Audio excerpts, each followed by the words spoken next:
Hey, what's up, everyone? It's Craig from Dadport, and I feel like these blogs are 3 years, maybe or more, overdue. So, what time better than the present to start?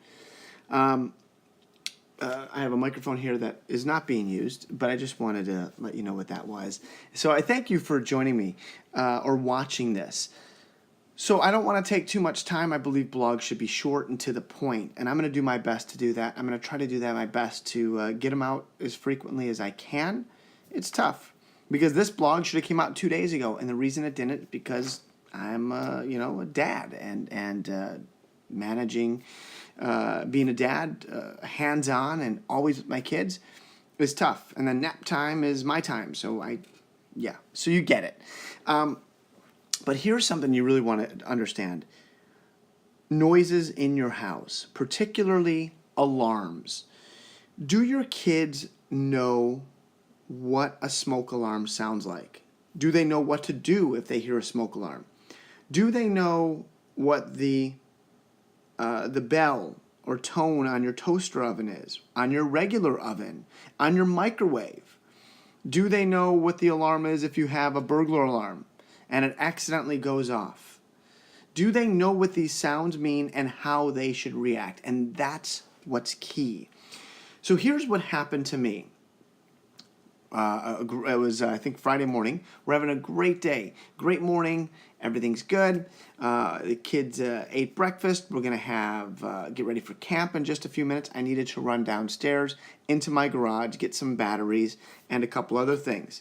Now, my garage is below my house. I'm in a townhouse. So my kids were upstairs, and they were in the living room watching television. A few minutes of PBS was on the docket for them. So they were doing it.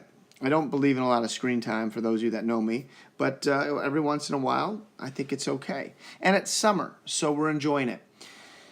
Nonetheless, I went downstairs and I was in the garage, and I forgot to turn off the burglar alarm. So what had happened is it went off in the house here. And it had to have gone off for maybe 30 seconds, screeching in the house, ensuing extreme panic in my children. As soon as I realized what that noise was and heard it, I'm like, oh my gosh. I flew into the house, ran upstairs, and said, girls, where are you? Are you okay? And they said they started screaming. They're both crying. They were in the bathroom. They said, Daddy, we didn't know what it was. We thought it might have been the smoke alarm because we introduced that to them a couple of weeks earlier. And we knew that smoke would rise, so we went right to the bathroom down here because we didn't know what to do. And I hugged them, and it took 30 minutes, maybe 20, to really console them. And they were really, really distraught. And I felt so bad. Of course, then I said I had to hang on because the alarm company's calling me and making sure that everything is okay. And my kids are just crying. And I felt so bad. And it could have been prevented. I prevented every single day and every single night by disarming before I go out of the house. But more importantly, I could have armed my kids better with what to do if they hear it. They knew where I was. They knew exactly where I was. So instead of running right to me, they panicked. They didn't know what to do. They went right over to the bathroom. And I told them, come right to me. That is the best thing to do. You know where I am. Go right to me. And I will come right to you. And that made them feel so much better. But then they got scared. Every noise then they heard that evening, they were worried about, what is that noise? What's it going to be? Is that something to be worried about?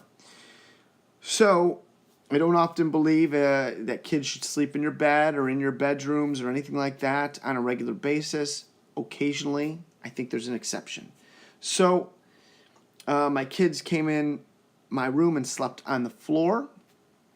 And they were having a tough time falling asleep because my youngest, 4-year-old, looked up, saw a smoke alarm above her head, and said, the smoke alarm's going to go off. I'm really nervous. I'm so scared about sleeping on the smoke alarm.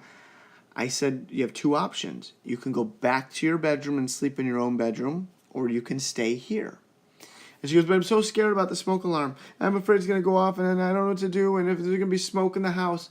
I'm like, listen, do you wear a seatbelt every day in the car? Yes. Do you get in a car accident every day? No. Do we get in an accident? No. Every day? No. I said, well, thank God. I said, but we wear the seatbelt just in case. It's not because we're going to get in an accident. It's just in case we get in an accident. Same goes with the smoke alarm. We don't think we're ever going to need it. It's just there just in case. So you have nothing to worry about. And she said, well, I don't know. I'm hemming and hawing. I gave her an extra hug. And I said this. Let me take your worries. Let Daddy do all the worrying. You got something to worry about? Let me worry for you. Let me remember things. Let me worry. You have fun. You enjoy your sleep. You enjoy your day. Let me worry. And I'll have you know, the next morning, she woke up. We played, did a whole thing.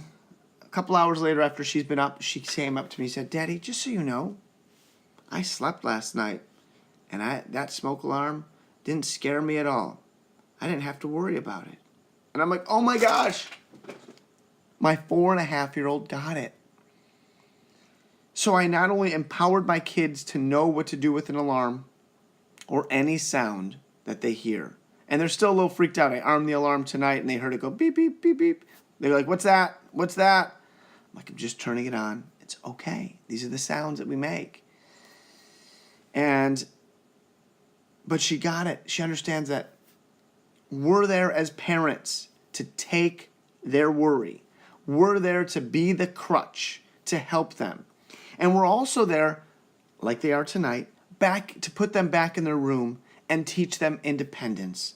That they are safe, they are okay, they don't need to worry. That is the biggest thing that I stress to them. You are okay, you are safe, and you don't need to worry. I'll worry for you. Don't worry about it yourself. You tell me. Let me deal with it. Let me take care of it. Let me be there for you. And then make them laugh. Ask them questions. Move on to something else. And remind them all the fun you have. Have them think about a good moment that you guys did together. And really, really stress the importance that you are there for them whenever they need you. And be there for them. Put the phone down, look them in the eyes, and hear them. And if they don't hear you, let them tell you, did you hear me? That's all I got for tonight. I had a wonderful experience tonight with my kids that I will share probably tomorrow. I don't want this blog to be too long. We're already at 8 minutes. I'm so sorry for taking your time. I do thank you if you made it to the end for watching. If you could, like, subscribe, follow us on Facebook, hit us up on Instagram, follow us on Twitter. Please do all those things that we need to do. We've probably got other links and pictures and all that other stuff. I'm going to try to do my part. They're shutting the lights off on here. Put the lights back on. I'm going to do my part in trying to do my best to keep these blogs here for you. Remember, you are the parent, and if you're the dad, be a dad. Stand up. Treat your kids with respect. Treat them with love. And have empathy for them. Think how you would feel at their age if the role was reversed. Okay? We don't always do great as parents. We mess up a lot, and that's okay. The thing is, remember to make the decision to do better next time. I love you. Thanks for being a parent. Thanks for growing with your kids and trying the best you can. I'm here for you if you need me. Thanks.